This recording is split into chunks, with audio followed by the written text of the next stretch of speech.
Merci Monsieur le Président, Madame la Ministre, mes chers collègues.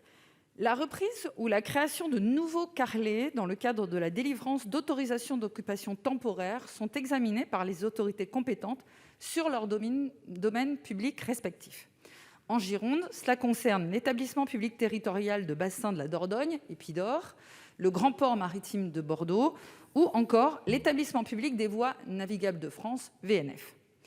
Alors que le régime juridique des carrelets de pêche avait pu être défini en 2004 en concertation avec les pêcheurs au carrelet et qu'il est encadré par le Code général de la propriété des personnes publiques en tant que bien mobilier, VNF a indiqué dernièrement aux associations concernées en Gironde que les carrelets seraient désormais soumis aux règles d'urbanisme, avec une déclaration en mairie pour les cabanes dont la superficie serait comprise entre 5 et 20 mètres carrés et un dépôt de permis de construire au-delà des 20 mètres carrés.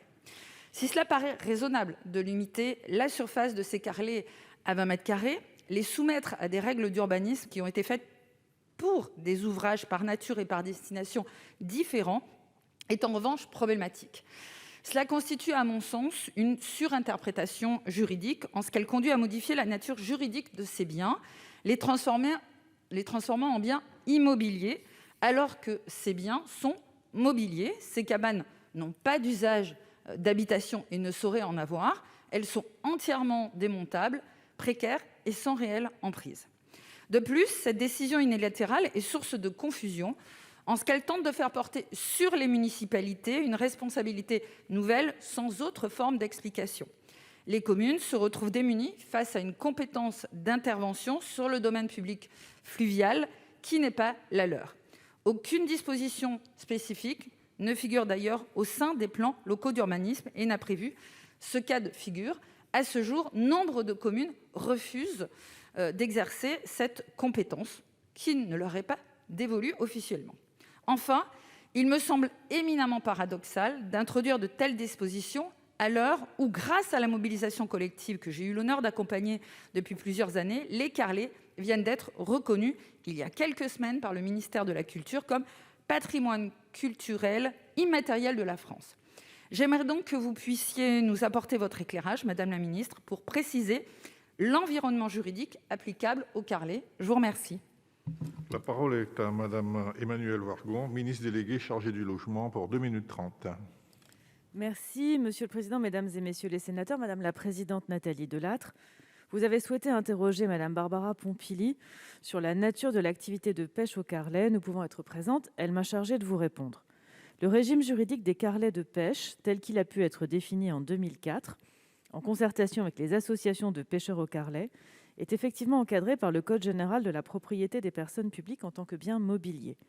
Toutefois, cet encadrement ne les exclut pas du droit commun ni du champ d'application du Code de l'urbanisme. Je voudrais rappeler ici que d'autres constructions qui ont des caractéristiques similaires à celles des cabanes de pêche au carrelet, telles que les petites bases nautiques démontables ou les paillotes, sont aussi soumises au respect du Code de l'urbanisme. Bien qu'elles ne requièrent qu'une autorisation d'occupation temporaire du domaine public fluvial, il est important que ces constructions respectent les dispositions du Code de l'urbanisme, notamment pour s'assurer qu'elles s'insèrent harmonieusement dans leur environnement. Évidemment, pour les carrelets de pêche, cette condition ne pose aucune difficulté car, comme vous le soulignez, et grâce à la mobilisation que vous avez rappelée, ces carrelets sont reconnus comme relevant du patrimoine culturel immatériel de la France et donc s'intègrent par nature correctement à leur environnement. Mais en fait, pour le dire simplement, rien de tout ceci n'est nouveau. Il n'y a aucune disposition introduite récemment en matière de droit d'urbanisme.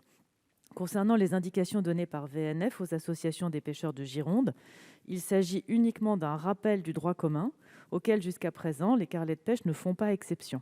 Le régime juridique défini en 2004 n'a eu aucune incidence en la matière. En fait, le principe est simple. Toute construction nouvelle, même si elle est entièrement démontable, doit être soumise à permis de construire. Par exception, ces constructions peuvent être soumises à déclaration préalable ou dispensées de formalités d'urbanisme en fonction de critères liés aux caractéristiques, hauteur, surface, localisation ou durée d'implantation, appréciés au cas par cas. En conclusion, il ne s'agit donc pas d'instaurer de nouvelles obligations juridiques qui créeraient une quelconque complexité pour la pêche au carrelet, mais d'un simple rappel par VNF du droit existant. La parole est à Madame Laurence Muller-Bronn pour 2 minutes 30.